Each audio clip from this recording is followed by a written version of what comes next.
Welcome back to Devil May Cry. Last time we headed into the sewer system of the castle. That's kind of the best thing to call it.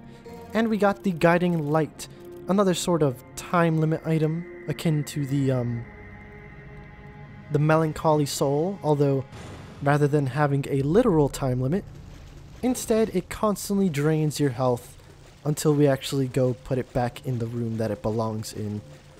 So we need to run back to there. Although running back isn't going to be as boring as usual, because Phantom decided to show up and just kind of impede on our progress, although he doesn't do a very good job of it, because as soon as you get to here, you're kind of just done. And now we could just make our way back, shooting down any bugs that might get in our way. You know, if they do decide to get in our way. I got a shotgun just in case. And that's not a bug. That's a death scythe. Or sin scythe. Because they don't actually have scissors anymore. Now they wield scythes, which I'm not sure if it's more dangerous or less dangerous. I think you still can get hit by the scythe if you kill it and stay underneath it. But I think it's a bit harder to get hit by. I don't know. It's just that I guess I just don't stay under them as much. And there's some more bugs here. You might think that it'll take us a long time to climb all these stairs, but we don't actually have to climb all these stairs. Also, a lot of the enemies are going to be dropping health so that our time limit may be extended, but we can just constantly attack this switch, and as I might have talked about before, the platform in the center will raise all the way up. This is probably how you were supposed to get the death sentence earlier, the ornamental sword that we stabbed into the lady statue in this room. But I kind of hopped up to it, didn't need to do all that, you know, going down to go up thing. But now that we've put the guiding light in there, we have access to a new door, and that's the end of this mission. Another short one. The missions in this game are really short. This game itself is really short. And the mission doesn't immediately start after completing that one for some reason. We need to jump across here and get through this door in order for the next mission to actually activate, which is kind of odd, but whatever. And this mission, the legendary Dark Knight Returns, you might think the legendary Dark Knight might be referring to someone other than Sparda, as in Nilo Angelo, but it actually doesn't. It refers to Sparda, kind of.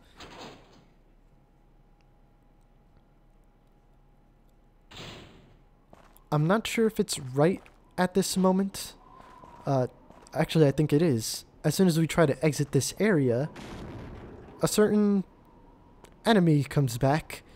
This is going to be the 4th time we see him. But there he is. It's Phantom. This time for a true second boss fight in this big area compared to the previous one, which was really small, had those weird pillars that kind of not oscillated. What's the word I'm looking for? Pulsed. That's the word I was looking for. But now we can actually finally try and kill Phantom. And the same strategies apply to the, to the boss fight. Just keep Helm Splittering on him if you end up standing on his back. Well, not Helm Splitter, Helm Breaker. If you stand on his back, then you can attack his back a little bit. He has a new attack where he jumps into the air and comes crashing down. That can do some damage. There's an attack that he didn't use on either of the boss fights. At least I don't recall him using it. That he does use sometimes. He sends out like lava pillars that come out of the ground. You need to just run around to avoid them. And just then he grabbed me with his scorpion tail while I was on his back and essentially threw me off, but that didn't do too much damage. Probably because I devil triggered during it, so I got that extra defense and the health regeneration going on, so I wasn't taken too much damage during that attack. Otherwise, it could do a good chunk of your health, maybe even bring you into the yellow at this point. And Phantom is finally dead. We've actually killed him. That's something that's kind of a negative of this game, and something that's a bit of a staple that people might not like in the Devil May Cry series. Bosses aren't just fought once. You fight them multiple times, and you know, the second time you do so, or the third time is when you actually kill them, otherwise they just escape. And finally, Phantom here is realizing that we're actually the son of Sparda. Even though we kind of already knew that, he doesn't really need to make a big deal of it. At least to the player, he doesn't need to make a big deal of it. With him dead though, we don't have to deal with him stalking us in corridors anymore either. And apparently Trish was standing there the whole time, but we just didn't notice her. I guess the angle was like weird, so that she was kind of behind and under Phantom in such a way that she couldn't be seen. I don't know. It was odd. Let's head on to the next area now that we've opened up this door. And there's a trident just sticking out of the ground for some reason, along with some horse statues, and we get the trophy squashed like a bug for defeating Phantom. I did not want to fall down there. We're actually going to go back up because there's some secret stuff up here. For example, standing on one of these horses, I think, gets you a good chunk of red orbs. They're all ones, so it's not that many, but it's a good amount. And there's a blue orb up here. Only the horse on the left gives you the red orbs, though. I tried to see if the one on the right actually gave you any. You know, I tried to get on its head. And eventually, when I actually do, if I ever do, come on. Yeah, it doesn't give you any. So let's head back down into this hole. And there's something special down here. You don't have to go to this first because we actually do need to go this way. But this skeleton here was holding on to a grenade gun. Probably the most powerful gun in this game, and probably the gun that you're going to be using on the harder difficulties because it's so powerful. It doesn't have as many offensive options as the other guns. Like, for example, the shotgun in Ebony and Ivory you can use in midair. The grenade gun you can't. The shotgun in Ebony and Ivory you can use while walking around. The grenade gun you can't. You have to be staying still, and you have to be on the ground in order to properly use it. But when you are actually properly using it, and you hit an enemy with it, because the projectiles are a bit slower than Ebony and Ivory and the shotgun, then you're going to do a decent amount of damage and actually knock the enemy back, kind of like with a close-range shotgun shot. Anyway, we put the trident into that mouth or whatever. We need to make a mad dash downstairs in order to actually get to the gate that just opened down there. There's a time limit, so if you don't make it to the gate in time, you will have to go back upstairs, reactivate the trident, and then, you know, try to get down to the gate a bit faster than before. But as you can see here, it's coming down. And we made it with a good amount of time left, so we were able to actually clear the mission. And for some reason, we don't get a boss bonus for this mission, despite actually beating Phantom this time. No boss bonus. Just doesn't make any sense to me. And finally, we have Stinger level 2. It's not just an upgraded, like, damage version of Stinger. It also upgrades the amount of distance that it can go, and I think it's speed. So now, performing Stinger is probably the best way to get around if you're going in a straight line. Otherwise, probably gonna have to be walking everywhere. Or using your Devil Trigger, I guess. If you don't want to use it for combat, you can use it to just run around faster or something like that. There's no convenient way to run really quickly in this game. At least until a lot later, when you get something that's kind of actually cheating in this game, but I'll deal with that when we don't really have anything to talk about. For now, we're introduced to some new enemies. I forget the names of these guys, even though they do appear in later games, but they're weird kind of plant kinds of creatures. I don't exactly know what to call them. Not really plant, mole. That's the word I was looking for. They like to dig underground and come up underneath you to damage you.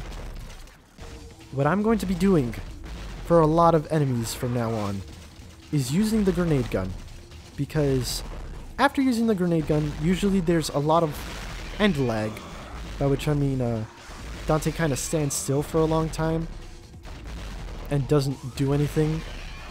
However, you can cancel that end lag with something like a jump or a roll. So shoot the gun and then roll and shoot the gun again, and you'll be able to shoot it faster than if you just stood still and rapid fired the shoot button without doing anything else. There's some orbs to collect, but more interestingly, there's this weird glowy stuff on this wall, a shield surrounded by a red light. We can't really do anything about that right now, so I'm just going to collect these orbs, and on the opposite side there's a shield with a blue light. Kind of weird. An unlit torch over here. You can just see all the puzzles coming together in your brain. This weird door that has an odd decoration, probably has to deal with the shields, as the quote says underneath. And we're actually going to go into this area, the only area we have access to right now, because within is something a bit special, and also kind of not fun if you're not good at the platforming in this game. It is a platforming section with a couple extra items on either edge. There's a devil star here, and I think on the opposite side there's a gold orb, if I recall correctly. Maybe there is. Well, we'll be able to see right now. And yeah, it's a gold orb. But let's turn around and I actually want to show this off real fast. If you hold down the aim button and the shoot button, you can actually charge up your shot with energy, kind of like when you shoot with your devil trigger on and it coats your bullets in electricity. You can do that with any of the guns, Ebony and Ivory, the shotgun, the grenade gun. If you charge it up, then you'll shoot an elemental shot that does more damage. But now we have to do a bit of platforming. Not that difficult. It's just kind of tedious to get right. Like a lot of people, okay, I'm gonna make this complaint again. I made it a long time ago, I think, but a lot of people complain about something like auto jump in Zelda games. But at least in a Zelda game, you know that you're at the edge of a platform when you jump, and you know that you're going to go the maximum distance that you can. And you can also alter your jump in those games. In this game, you're stuck, committed to whatever jump you make, which is very lame. But after doing all that platforming, we find Ifrit, the next weapon that we're going to be getting. Melee weapon specifically. A pair of fiery gauntlets. And just like with Alistair, it'll try to test Dante by trying to ripping his arms apart. But Dante is the son of Sparta, of course he can control it. And now we have Ifrit as our own weapon. It's the fire elemental weapon. So, we have electric elemental with Alistair and fire elemental with Ifrit. As you can see, the menu changes a bit. I'm going to show just how it changes right now. As you can see, there's electricity surrounding it when we have Alistair equipped. And when we have Ifrit equipped, there's fire surrounding it.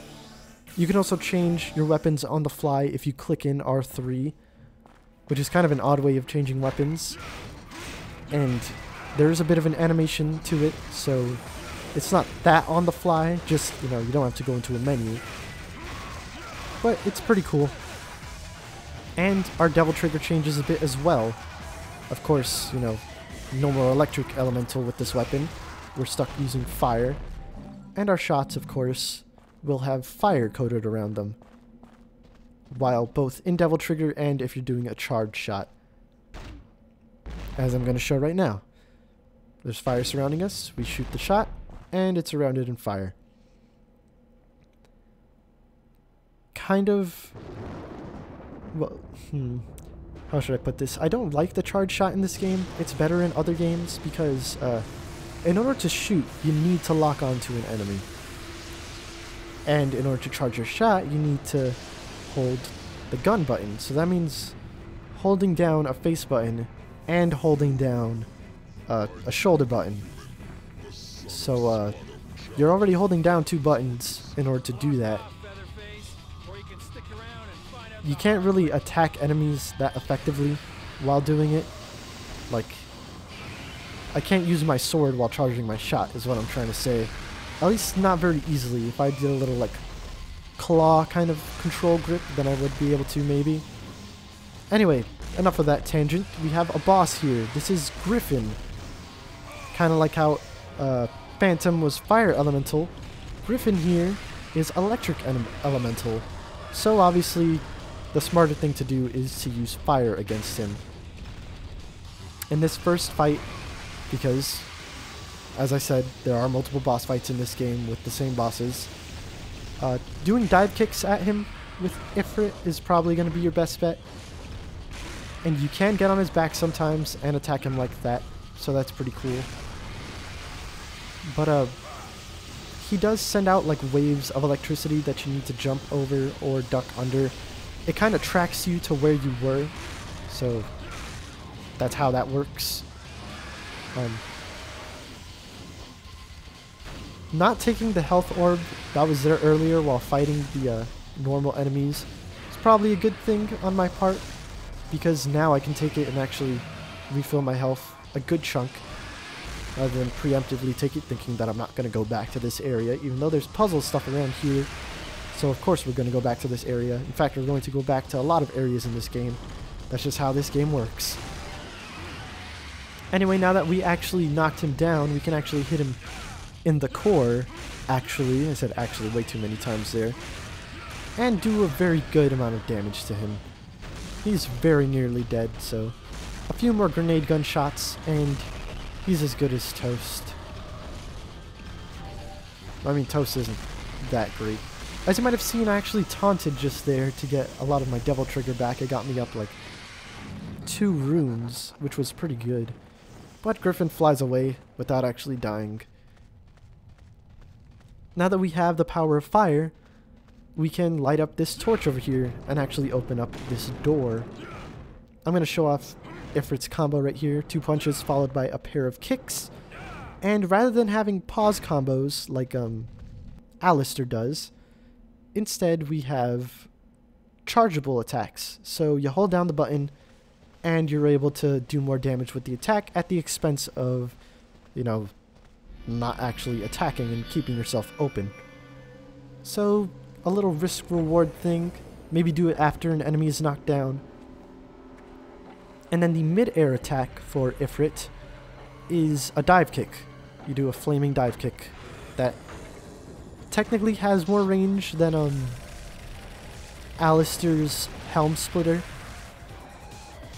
Or Helm Breaker, rather. I keep saying Helm Splitter. Because with the dive kick you actually track the enemy a little bit. With the Helm Breaker you go straight down, so that's kind of how that works. We also have a new enemy here. I don't quite remember the name. I think it's called a Fetish. And it's basically the same as a Scarecrow, except it has fiery breath that it can blow at you if you attack it while it's blocking. So watch out for that. They're still pretty easy to take down though. You know, as easy to take down as the Scarecrows. And I believe Ifrit, despite being a bit slower than Alistair, does more damage. So you're probably going to be seeing me use it a lot. Even though I probably shouldn't, because having that speed is a pretty good thing. But I don't know. I've always been attracted to the punchy, kicky weapons in video games. That's just kind of how I am. And adding fire element to it does make it a lot cooler. That's kind of a reverse pun there because, you know, fire's hot, ice is cool. You'd think if it was ice elemental, I'd be like, that's cool, but no. I said it for fire elemental thing. And we can upgrade Ifrit, just like we could upgrade Alistair. The move that I want to get for now is Kick 13. It's basically the hold toward the enemy and attack move. You actually have to buy the hold toward and hold away from the enemy moves for Ifrit, unlike Alistair, which automatically comes with the hold away from an enemy move. But now we have Kick 13. It's a spinning kick that will knock down enemies usually, if they're, you know, susceptible to being knocked down. Basically, does the same as what the end of Alistair's combo does, just you can immediately trigger it. Pretty neat. If you want to do like 2 punches and then a kick 13, then that's pretty neat, I guess. Yet, basically using it in the middle of combos when you feel like an enemy is about to attack you is a pretty good move, because then they'll be knocked away and not able to attack you. And also, if you're in Devil Trigger, Kick 13 goes from 1 kick to a flurry of punches and kicks. Or maybe just a flurry of kicks.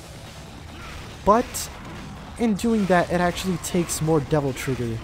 Like, your Devil Trigger meter goes down faster in exchange for having more attacks in that Kick 13.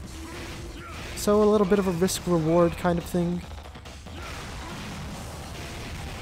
Oh, it is a flurry of punches and kicks. That is another thing that's odd about this weapon.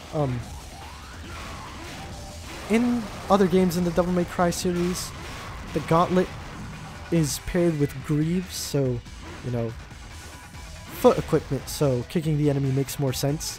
In this game, not so much. Instead, your feet are surrounded by fire when you attack with your feet, but no actual foot equipment, so that's kind of odd. But we need to get through this door by paying 200 orbs, which I thought was the last of... You know, I thought the first time we had to use orbs to get through doors was the last of it, but no. You need to use more orbs here in order to get through. And that means wasting money, essentially, on not getting upgrades. Next time we'll actually see what's through this door. Also, we got a trophy for beating Griffin. If it would just come up. There it is. Okay.